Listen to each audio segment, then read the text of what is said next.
What happens when a woman who's buried her heart meets the one man who refuses to let it stay dead? In the unforgiving desert of the Old West, some fires burn hotter than the Arizona sun. But in a town where reputation is everything and survival depends on conformity, love might be the most dangerous gamble of all. Subscribe now to discover if forbidden desire can bloom in the harshest of lands, or if it will destroy everything she's fought to protect. Chapter 1. The Arrival. The Arizona sun beat down mercilessly on Redemption Valley as Clara Henderson adjusted her black bonnet for the third time that morning. 3 years had passed since Thomas died, yet she still wore mourning clothes, not from grief but from habit. It was easier to blend into the shadows when the whole town expected you to be invisible. "Morning, Mrs. Henderson," called out Samuel Martinez, the general store owner, as she passed his establishment. His tone carried that particular mix of pity and awkwardness that had become all too familiar. "Good morning, Samuel," she replied, her voice steady despite the familiar sting of being addressed by her dead husband's name rather than her own. The dusty main street of Redemption Valley stretched before her like a faded photograph. Weathered wooden buildings lined both sides, their paint peeling under the relentless desert heat. The Wells Fargo office stood next to Murphy's Saloon, while the bank occupied the corner lot with its pretentious brick facade, a testament to the cattle money that flowed through their small community. Clara made her way toward the church at the end of the street, its simple wooden cross casting a long shadow across the cemetery where Thomas rested. Reverend Williams had asked her to help prepare for the new preacher's arrival, though she suspected it was more about giving the town widow something to do than actual need for assistance. As she pushed open the heavy wooden doors, the familiar smell of pine and old hymn books enveloped her. Dust motes danced in the colored light streaming through the modest stained glass window, a donation from the Richardson family when cattle prices were high. "Clara, thank goodness you're here," called out Martha Williams, the Reverend's wife, from behind the altar. Her gray hair was pulled back in its usual severe bun, and sweat beaded on her forehead from the morning's exertion. "I'm afraid Henry's back is acting up again, and there's still so much to prepare." Clara set down her worn leather bag and rolled up her sleeves. "What needs doing? The parsonage needs a thorough cleaning, and we should prepare a welcome dinner. The stage should arrive within the hour." Martha's voice carried a note of excitement that Clara envied. When had she last felt anticipation for anything? They worked in comfortable silence, Clara sweeping dust from corners, while Martha arranged wildflowers picked from the creek bed. The physical labor felt good. It was honest work that demanded nothing more than competence. "I wonder what he'll be like," Martha mused, adjusting a pitcher of desert lupins. The letter from the Missionary Society said, "He's young for such a position." Apparently, he specifically requested a frontier assignment. Clara paused in her sweeping. Most preachers their age received frontier postings as punishment or last resort. A man who requested such hardship was either running from something or toward something. Both possibilities intrigued her more than they should have. The sound of approaching hoofbeats and creaking wagon wheels drew their attention. Through the open door, they watched the weekly stage round the bend, trailing its familiar cloud of dust. A small crowd had gathered in Redemption Valley. Any arrival was entertainment. "Come," Martha said, smoothing her dress. "We should be there to greet him properly." Clara hesitated. She'd grown comfortable in her role as observer rather than participant in the town's social rituals. But Martha's expectant look left no room for refusal. They joined the modest crowd gathered around the stage. Postmaster Jenkins was sorting through mailbags while Dr. Bennett chatted with Deputy Morrison about the territorial capital's latest news. Clara positioned herself toward the back, instinctively seeking the shadows. The stage door opened, and a tall figure emerged. Even through the settling dust, Clara could see he was indeed young, perhaps 35, with dark hair and broad shoulders that filled his black coat well. He carried himself with quiet confidence as he retrieved a single worn valise and a small wooden crate marked "Books" in careful script. "Reverend Montgomery, I presume?" Reverend Williams stepped forward with outstretched hand. "Elias Montgomery, yes. Thank you for the warm welcome." His voice was deeper than Clara had expected, with traces of education that hadn't been completely worn smooth by frontier living. As he shook hands with the various townspeople, Clara found herself studying his face. Strong jaw, intelligent eyes, and something else, a wariness that suggested he understood exactly what kind of place he'd come to. This wasn't a man who'd stumbled into frontier life by accident. "And this is Mrs. Henderson," Martha said, and suddenly those intelligent eyes were fixed on Clara. She's been helping prepare for your arrival. Mrs. Henderson. He removed his hat, revealing hair that was almost black with threads of premature silver at the temples. I'm grateful for your kindness. When their hands met in greeting, Clara felt something she'd almost forgotten. An electric awareness that had nothing to do with propriety and everything to do with the way his fingers lingered just a moment too long against hers. Welcome to Redemption Valley, Reverend, she managed, proud that her voice remained steady. Please call me Elias. I believe formality should be reserved for the pulpit. There was something in his smile, not the practiced warmth of a professional holy man, but something more genuine and infinitely more dangerous.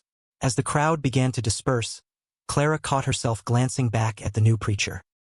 He was listening intently to Reverend Williams's explanation of local customs, but she could have sworn she felt his gaze follow her retreating figure.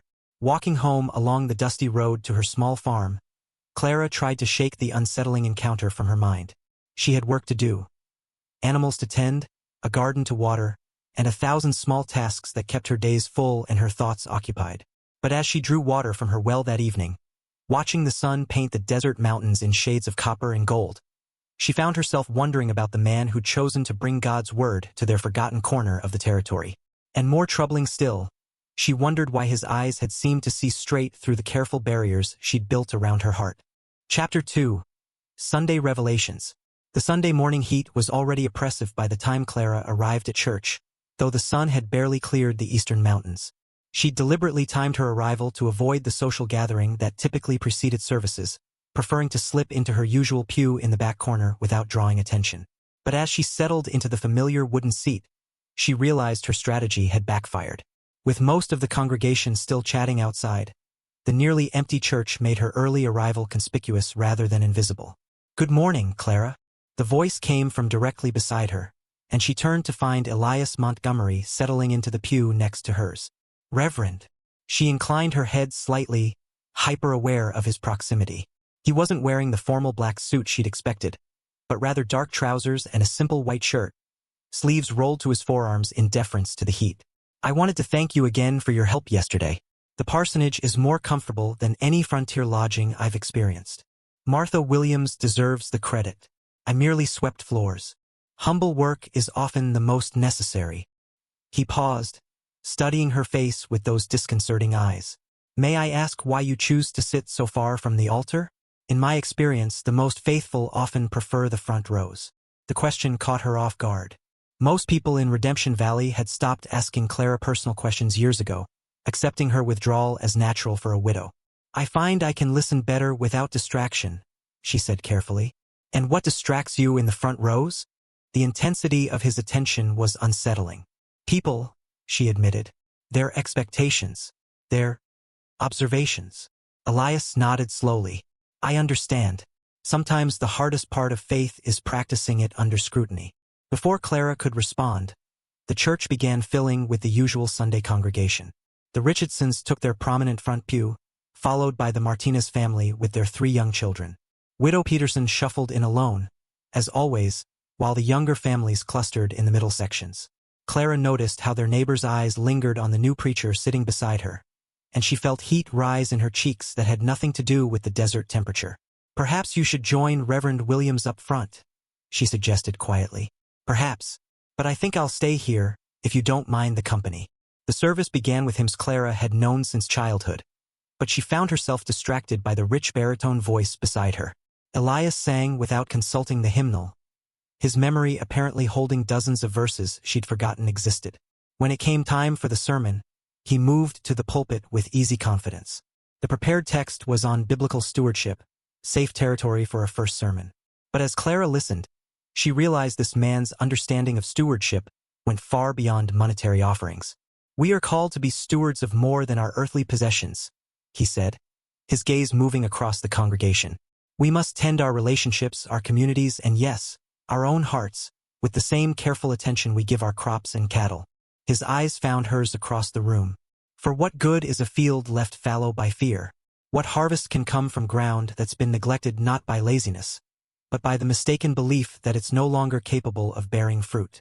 Clara's breath caught. He was speaking to the entire congregation, but somehow his words felt aimed directly at the careful wasteland she'd made of her emotional life. After the service, Clara tried to slip away quickly, but Martha Williams intercepted her near the door. "Clara, dear, you simply must join us for Sunday dinner. Elias needs to meet more of the community, and you know how tongue-tied I get with new people. I really should. Please." The request came from Elias himself, who had appeared at Martha's shoulder. "I'd very much like to continue our conversation." "What conversation?" Martha asked with barely concealed curiosity. "About faith and distraction," Elias replied smoothly. Mrs. Henderson made some interesting observations about the challenges of worship. An hour later, Clara found herself at the Williams dining table, picking at pot roast while trying to ignore how Elias's presence seemed to charge the very air around him.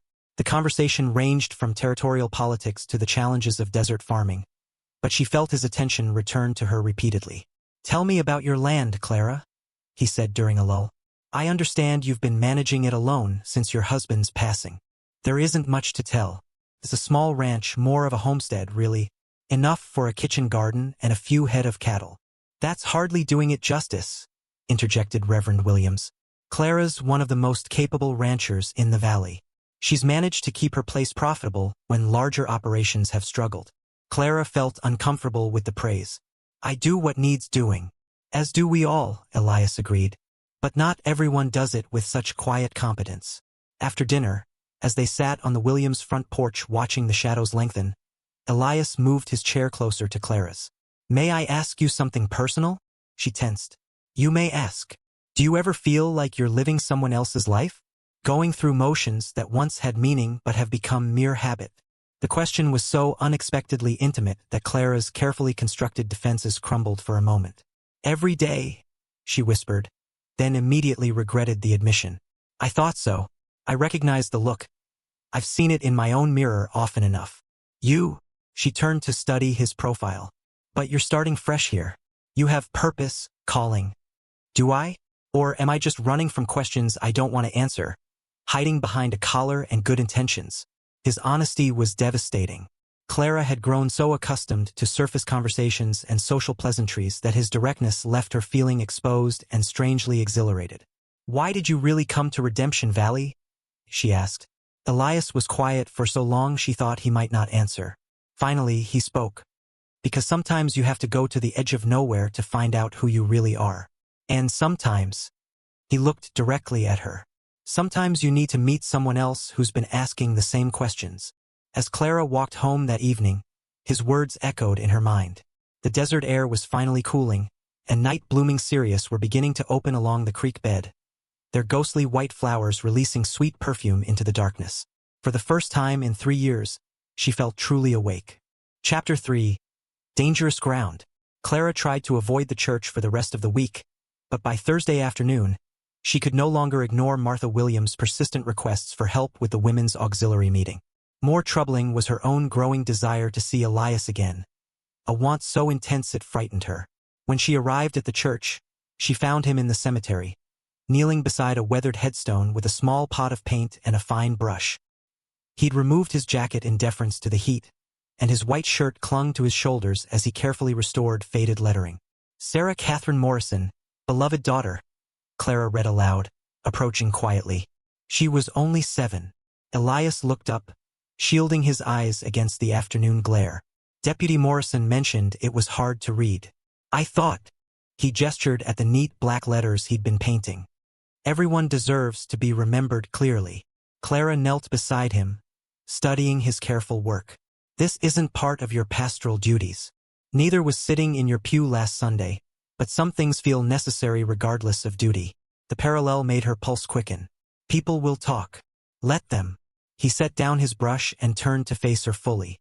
"Clara, may I speak plainly?" She nodded, not trusting her voice. "I came to this territory to escape complications, but I find myself more interested in you than wisdom would dictate. I'm drawn to your strength, your independence, the way you've carved out a life on your own terms despite what this community expects from widows. You don't know what you're saying." Clara's voice was barely above a whisper. "I'm not. I haven't been. It's been 3 years since you allowed yourself to feel anything beyond mere survival?" His perceptiveness undid her. "Since I allowed myself to want anything I couldn't have."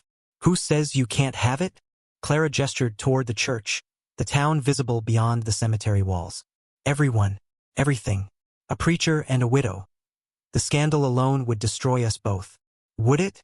Or would people simply have to adjust their expectations? You don't understand this place. Reputation is survival here. Step too far outside accepted behavior and the community will cut you off completely. I've seen it happen.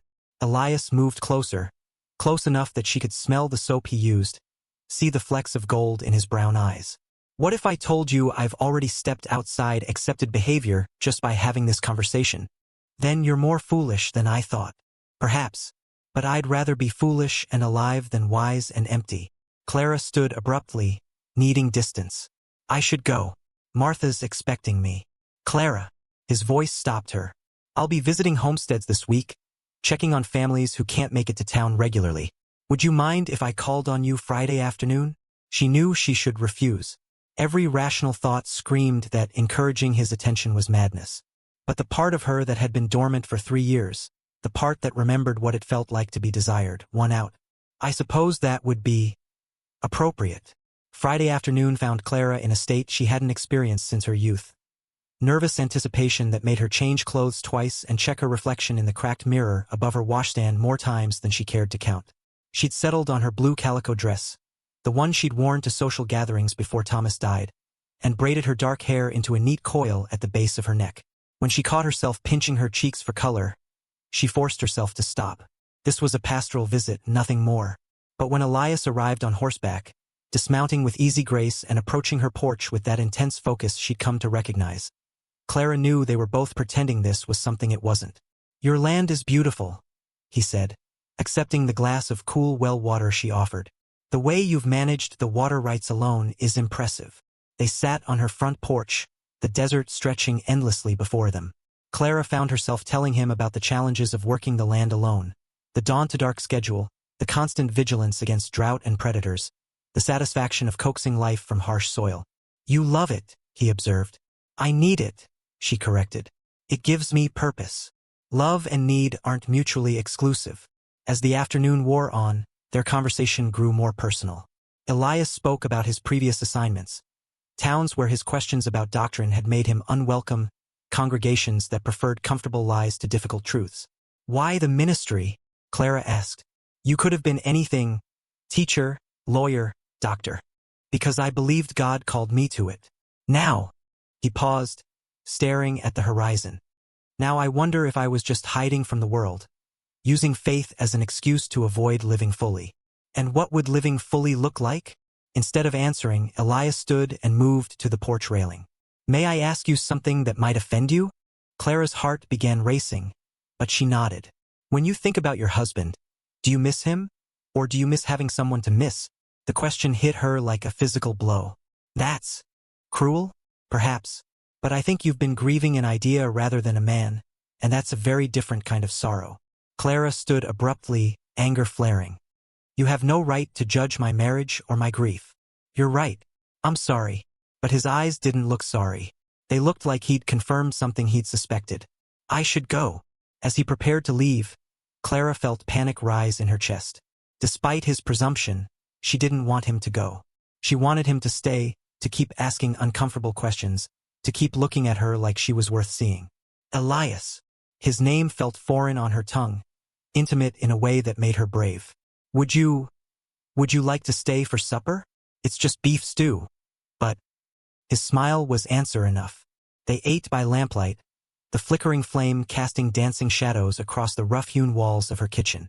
The conversation was lighter now, safer, but underneath ran a current of awareness that made even passing the salt feel charged with meaning. As he prepared to leave, they stood together on her porch under a canopy of stars. The night air carried the scent of sage and the distant sound of coyotes calling to each other across the vast emptiness. Thank you for tonight, Elias said quietly. For the meal, the conversation. For letting me see who you really are beneath all that careful control. I'm not sure who that is anymore. I am. He reached out slowly, giving her time to pull away, and touched her cheek with gentle fingers. She's the woman who built a life from nothing, who faces each day with quiet courage, who's forgotten how beautiful she is when she lets herself smile. Clara's breath caught. It had been so long since anyone had touched her with tenderness that she'd forgotten how it felt. the way desire could flood through her entire body from such a simple contact. "This is dangerous," she whispered. "I know.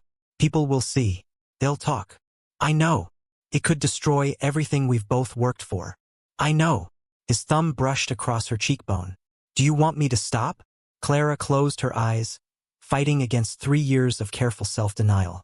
When she opened them, she found him watching her with an expression of such raw want that it made her decision for her. Chapter 4. The Price of Desire. Word traveled fast in Redemption Valley. By Sunday morning, Clara could feel the weight of curious glances following her to church. She held her head high and took her usual seat, though this time Elias remained at the front with Reverend Williams. His sermon was on temptation, the difference between desire that leads to growth and desire that destroys. Clara felt every word like a personal message, and from the sideways glances, she wasn't the only one drawing connections. "The question we must ask ourselves," Elias said, "is whether we let fear of judgment keep us from becoming who God intends us to be." After the service, Evelyn Richardson intercepted Clara near the door. The banker's wife was notorious for her sharp tongue and self-appointed role as the community's moral guardian. "Clara, dear," Evelyn's voice dripped false sweetness. "I couldn't help but notice Reverend Montgomery's long visit Friday evening. Such an extended pastoral call. He stayed for supper. Christian hospitality. Of course, though some might wonder if a widow entertaining a single man alone sends the wrong message. There are limits to what decent people will tolerate." That evening, Clara sat on her porch as dusk gathered, Evelyn's words echoing in her mind. The sound of hoofbeats made her heart race. Deputy Morrison rode toward her house, his face grim. "Mrs. Henderson," he called, dismounting quickly. "I need to speak with you about Reverend Montgomery." Fear clenched her stomach. "What's happened?" "Nothing yet, but Banker Richardson came to see me. He's concerned about the Reverend's visits. People are talking, Clara, saying maybe the new preacher isn't as holy as he pretends. Maybe you're not as respectable as a widow should be." Clara sank into her chair. "Are you warning me or threatening me?" "Protecting you, both of you. Step outside what this community considers acceptable, and you'll find yourself alone. No one to buy your cattle, sell you supplies, help when times get hard." After Morrison left, Clara sat in darkness, listening to desert night sounds. When she heard another rider approaching, she knew it was Elias. "I heard," he said simply, joining her on the porch. "How much?" "Enough to know we're running out of time to pretend this is something it isn't." Clara looked at him in moonlight, this man who'd awakened parts of her she'd thought dead forever. "Maybe we should stop," she whispered, "before it goes too far." "Has it already gone too far?" Clara thought about how her heart raced when she saw him, how his touch made her feel alive again. "Yes, it went too far the first time you looked at me like I was worth seeing." Elias moved closer. "Then we have a choice. End this now, go back to separate lives of quiet desperation. Or fight for it." Clara's breath caught. "And lose everything? My calling isn't to a building or congregation. It's to live with integrity, love fully, be the man God created me to be. And that man loves you." Tears stung her eyes. "If we do this, there's no going back. They'll make us outcasts. Then we'll be outcasts together." Clara gripped the porch railing. "I'm scared. So am I. But I'm more scared of letting fear win again." Behind them, the desert stretched endlessly under stars. Harsh, beautiful, unforgiving. A land that demanded courage from those who chose to make it home. Clara turned back to Elias. "If we do this, we do it honestly. No secret meetings, no pretending. If this town wants to judge us for choosing love, let them." "Are you saying yes?" "I'm saying 3 years ago, I buried the woman who took risks for love.